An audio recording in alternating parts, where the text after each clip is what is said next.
Saudi से आ रही है। सऊदी में बहुत बड़ा दर्दनाक हादसा हुआ जिसमें 42 भारतीयों की मौत हो गई। ये 42 भारतीय हैदराबाद के बताए जा रहे हैं और वो सऊदी में मदीना जा रहे थे, मक्का से मदीना जा रहे थे। इस दौरान ये हादसा हुआ दर्दनाक। और इस मामले पर अब प्रधानमंत्री मोदी की प्रतिक्रिया सामने आई है। पीएम मोदी ने क्या कुछ कहा है, इसे जानने के लिए हमारे साथ चेतन न्यूज रूम में है। चेतन, पीएम मोदी की क्या प्रतिक्रिया सामने आई इस दर्दनाक हादसे पर? देखिए, जिस तरीके से ये हादसा निकलकर सामने आया सऊदी अरब से, ये अपने आप में एक बड़ी बात है, दर्दनाक हादसा है। क्योंकि जिस तरीके से बताया जा रहा है कि 42 भारतीयों की इसमें मौत हो गई है और ये वहां के समय के मुताबिक बीती रात 1:30 बजे ये हादसा हुआ। मक्का से मदीना जो है वो बस जा रही थी, तभी दुर्घटनाग्रस्त हुई, एक्सीडेंट हुआ।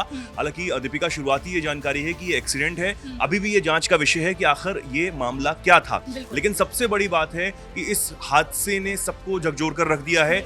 भारत से प्रतिक्रियाएं जो है वो लगातार सामने आ रही हैं और इस बीच प्रधानमंत्री नरेंद्र मोदी का बयान भी सामने आ गया है। उन्होंने अपने एक्स प्लेटफॉर्म पर लिखा है कि मदीना में भारतीय नागरिकों से जुड़ी दुर्घटना से मुझे गहरा दुख हुआ। मेरी संवेदनाएं उन परिवारों के साथ हैं जिन्होंने अपने प्रियजनों को खो दिया है। मैं सभी घायलों के शीघ्र स्वस्थ होने की कामना करता हूं। रियाद स्थित हमारा दूतावास और जेद्दा स्थित वाणिज्य दूतावास हर संभव मदद प्रदान कर रहा है। हमारे अधिकारी सऊदी अरब के अधिकारियों के साथ भी निरंतर संपर्क में बने हुए हैं, ये प्रधानमंत्री का कहना है। तो लगातार प्रधानमंत्री भी इस पर नजर बनाए हुए हैं।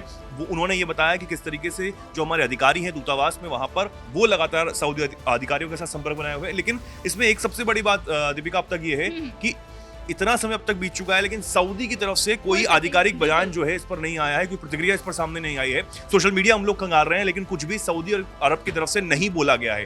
हालांकि शुरुआत की जानकारी जो यही है कि एक्सीडेंट है और इस एक्सीडेंट में इन लोगों की जान गई है। 42 भारतीय जो कि हज यात्रा जो है करने के लिए गए। तो अब सबसे बड़ी बात है कि सऊदी अरब की तरफ से कोई बयान सामने नहीं आया है, लेकिन प्रधानमंत्री ने ये बयान दिया है और कहा है कि हम जो भी घायल हैं उनके शीघ्र स्वस्थ होने की कामना करते हैं। और ये भी कि जो लोग यहाँ पर इसमें मारे गए हैं इस हादसे में, वो बहुत बड़ा दुख है हमारे लिए। हालांकि न सिर्फ प्रधानमंत्री की तरफ से बल्कि तमाम और भी जो लीडर्स हैं उनकी तरफ से बयान सामने आ रहे हैं, जिसमें असदुद्दीन ओवैसी हैं। उन्होंने सरकार से एक बड़ी मांग की है और कहा है कि जल्द से जल्द जो मदद है वो भारतीयों के लिए पहुंचाई जाए। ये उन्होंने गुहार यहाँ पर लगाई है। मैं चाहूंगा एक बार हम सुनवा भी दें। बिल्कुल, ओवैसी ने क्या कुछ कहा है वो हम आपको सुनवाते हैं।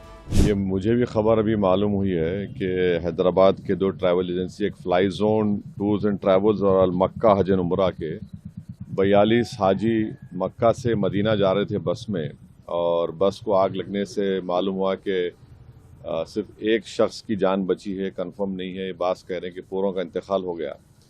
तो मैंने इंडियन एम्बेसी रियाद में जो DCM है अबू मैथिन जॉर्ज साहब से मेरी बात हुई और उन्होंने मुझसे कहा कि कौंसल जनरल जिद्दा भी और वो ख़ुद इस पर मालूमात हासिल कर रहे हैं और जो भी ज़रूरी कार्रवाई करना है वो करेंगे। और साथ ही साथ मैंने इन तमाम उम्रा पैसेंजर्स के दोनों ट्रैवल एजेंसी से वीज़ा डिटेल्स लेकर कौंसल जनरल ऑफ इंडिया जिद्दा को और DCM इंडियन एम्बेसी रियाद को और साथ ही साथ फॉरेन सेक्रेटरी को मैंने ईमेल किया है।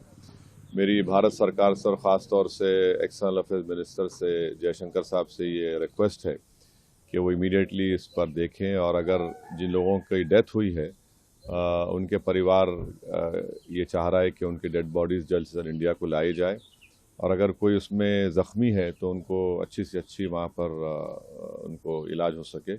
ये मैं रिक्वेस्ट करता हूँ हमारे एक्सटर्नल अफेयर्स मिनिस्टर से और भारत सरकार से। वैसे ने क्या कुछ कहा ये हमने आपको सुनवाया। तो आपको एक बड़ी जानकारी दे देते हैं कि इस बस में 43 तीर्थयात्री मौजूद थे, जिसमें से एक की जान बची हुई है और वो गंभीर रूप से घायल बताया जा रहा है और उन्हें अस्पताल में एडमिट कराया गया और उनकी जांच और इस मामले पर पूरी जांच चल रही है कि आखिर ये हादसा कैसे हुआ। क्या जो है ये टैंकर से टकराने की वजह से हादसा हुआ या कोई और वजह, क्योंकि जिस तरीके से अभी तक सऊदी की कोई प्रतिक्रिया नहीं आई है उस पर संशय माना जा रहा है। फिलहाल अब देखना यह कि सऊदी इस मामले पर क्या कुछ कहता है।